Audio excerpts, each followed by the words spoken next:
Welcome top news today. Interior Minister Ahsan Iqbal on Wednesday lashed out at the incumbent U.S. administration, saying that no one has the right to label Pakistan a liar given its sizable contribution to the so-called war on terror.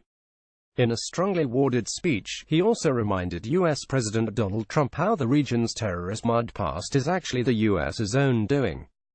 Speaking at the police lines in Islamabad, the Interior Minister was responding to the U.S. President's recent criticism of Pakistan as a lying and deceiving nation.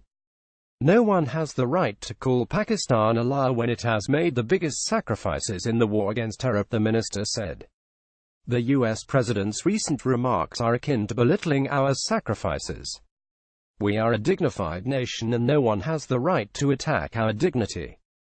Iqbal also brought up the Soviet-Afghan War of the late 70s and 80s to remind Trump that the radicalization of Afghanistan, which the U.S. now detests, actually began at its own behest. I want to remind the U.S. that these thorns are your inventions, said Iqbal.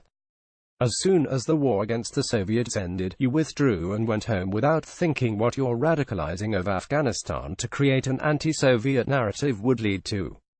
The seeds of the extremist views you used to win that war weren't going to suddenly start producing computer chips, they were going to breed terrorism and extremism. The Pakistani nation is still paying for those seeds that you planted, he said. Interior Minister further said that the U.S. did nothing for the 3.5 million Afghan refugees Pakistan allowed into its territory during the Soviet-Afghan War.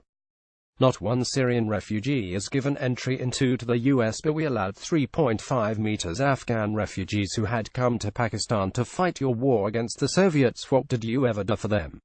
He questioned. The minister also said that Pakistani forces' anti-terrorism drive is the very reason terrorism remains in check in the region. We're playing an integral role at both international and regional levels to maintain international peace, he said. We have battled forces that are headquartered in Afghanistan. We have sacrificed our troops in Operation Radul Fasad to rid this region of this menace. Iqbal also advised the Trump administration to not let itself get manipulated by India, saying if President Trump and company want peace in Afghanistan, they should see it from their own perspective and not India's. Reiterating that Afghanistan's stability is of utmost importance to Pakistan, he said Pakistan is the only country that shares such a large border with Afghanistan. Hence, I want to respectfully tell President Trump that no one has more at stake in Afghanistan's stability than Pakistan. We not only have brotherly relations with Afghanistan but will also do all we can for its peace.